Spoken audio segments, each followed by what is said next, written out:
Mga kasubaybay, ang ating tatalakayin sa pagkakataong ito ay tungkol do'n sa mga nagsasabi bakit hindi umiimik ang ating pangulo sa kabila ng napakamasalimuot na imbestigasyon at sabi nga, nagkakagulo na sa Senado, sa Kongreso tungkol sa imbestigasyon.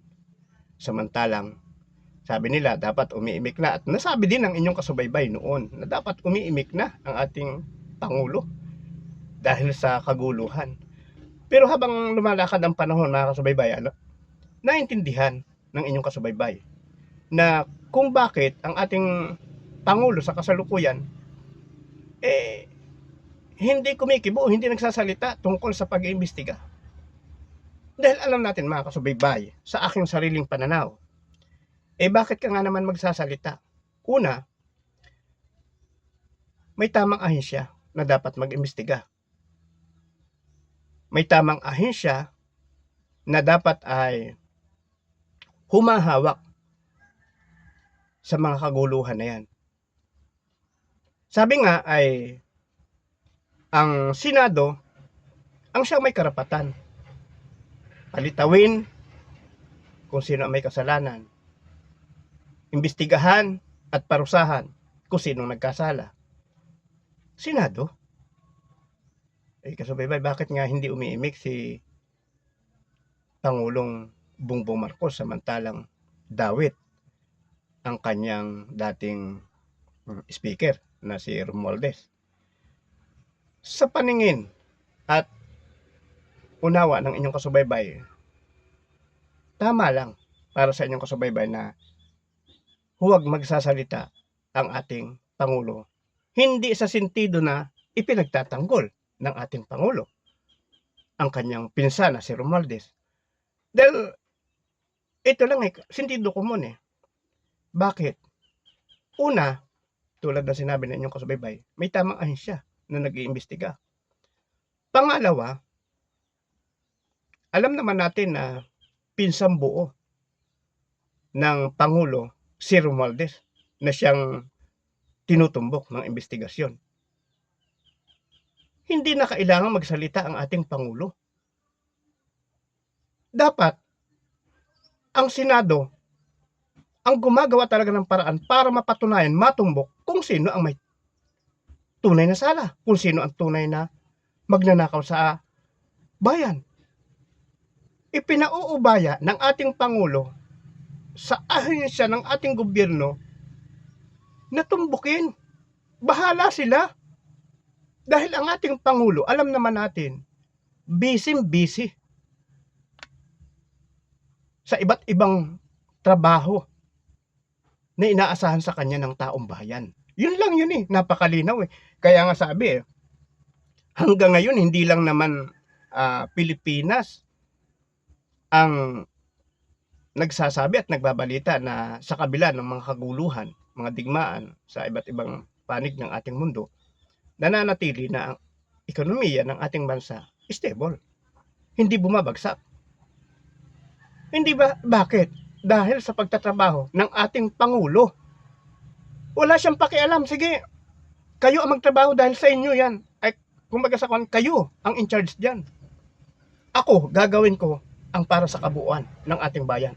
Sa ikauunlad at titibay ng ating bansa. Dahil bakit? Kanyo? Sa kabila ng napakagulo ng mga investigasyon nangyayari, ang ating Pangulo hindi napapaapekto. Kita ninyo ang sandatahan lakas ng ating bansa ngayon. Hindi ba? Yung resulta kasi ang titingnan natin Hindi ba dati pumapayag tayo na halos buli-bulihin lang tayo ng China. Ngayon, pumapalag na unti-unti. Unti-unti. Hindi naman katulad din nung una naging isipan ng inyong kasubaybay na dapat dinidigma na yung China sa ginagawa nilang pambubuli dito sa West Philippines Pero teka muna. Sabi nga, sa paglakad ng panahon, na-realize ng inyong kasubaybay na kung ikaw ay magbubukas ng isang digmaan, dapat mahaba ang hapin mo. Ngayon kasi, nakikita natin ang digmaan, pahabaan ng oras. Para ka manalo.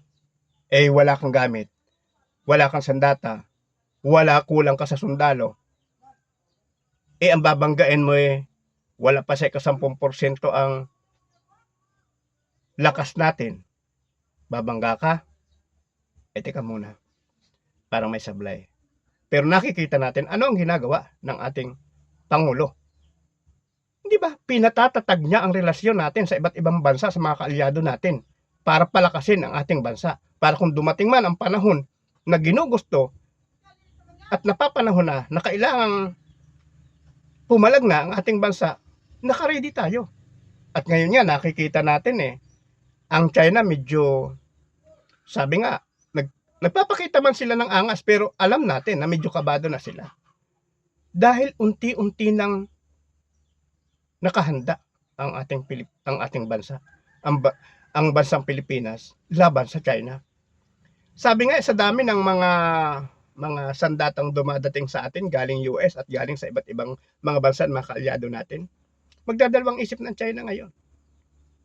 Kung noon, tulad ng nagiging isipan din ng inyong kasabay na dapat noon pa, walang magagawa ang Pilipinas. Pero ngayon, dahil ang ating Pangulo ang pinupukusan ay ang sandatahang lakas, ekonomiya ng ating bansa at relasyon natin sa iba't ibang bansa na mga kaalyado natin.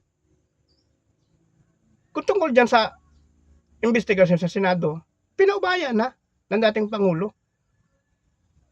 Hindi po pwede na may ahensya naman na dapat mag-imbestiga, bakit kailangan pa, bakit hinahanap pa ng taong bayan na ang dating Pangulo ay magsalita tungkol sa investigasyon? Hindi na kailangan. Sa tingin ng inyong kasubaybay, hindi na kailangan.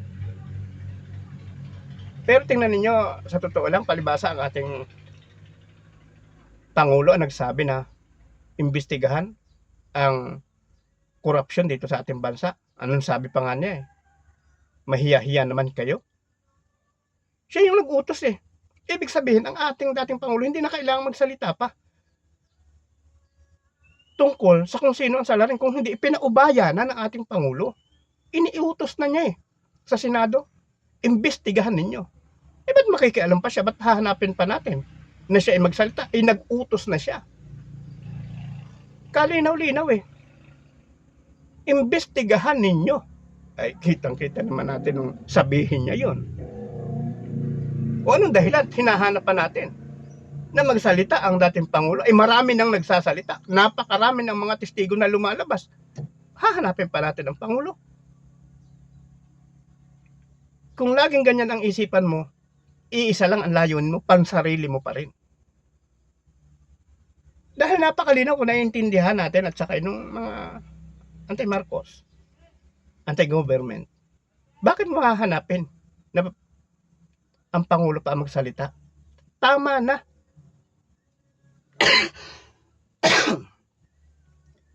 Tama na. Yung minsang mag-utos ang ating Pangulo sa Senado para imbestigahan, hindi na kailangang hanapin pa ng taong bayan o ng mga anti-Marcos na si President Bongbong Marcos pa magsalita. Nagsalita na Nag-utos na kung naiintindihan lamang ninyo, kung iniintindi lamang ninyo, at hindi ang tinitingnan ninyo ay yung maghanap. Pero kung iintindihin nyo at uunawain na si Pangulong Marcos ay magsalita, nagsalita na.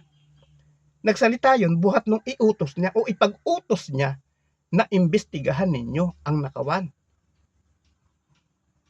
Napakatindi ng pagnanais ng ating Pangulo na mahuli talaga. Ang problema, itong inutusan niya mag-imbestiga, lumalabas, ngayon sa mga investigasyon, sa mga nangyayari ngayon, lumalabas na sila man ay sangkot din. Paano? Tulad ni Pinky Lacson. Paano mapapadali ang investigasyon? Ay mismong yung inutusan ng ating Pangulo na mag-imbestiga, para ngayon lumalabas na sila man ay sangkot din.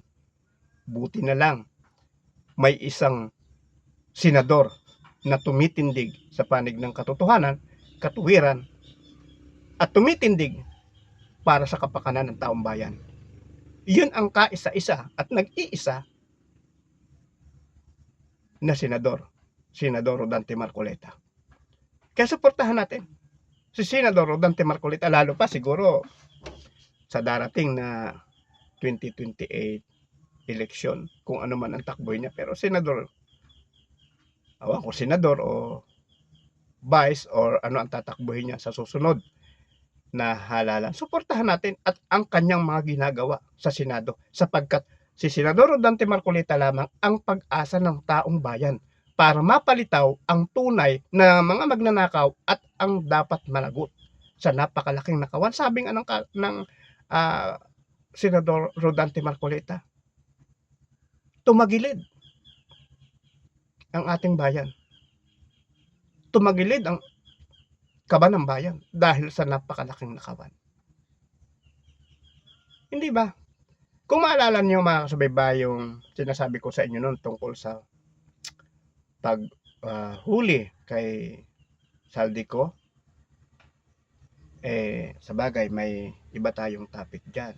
Okay, muli mga kasubaybay, yung ating mga tinalakay, pag-aralan yung mabuti at mag-comment kayo kung hindi kayo agree or agree kayong mga kasubaybay.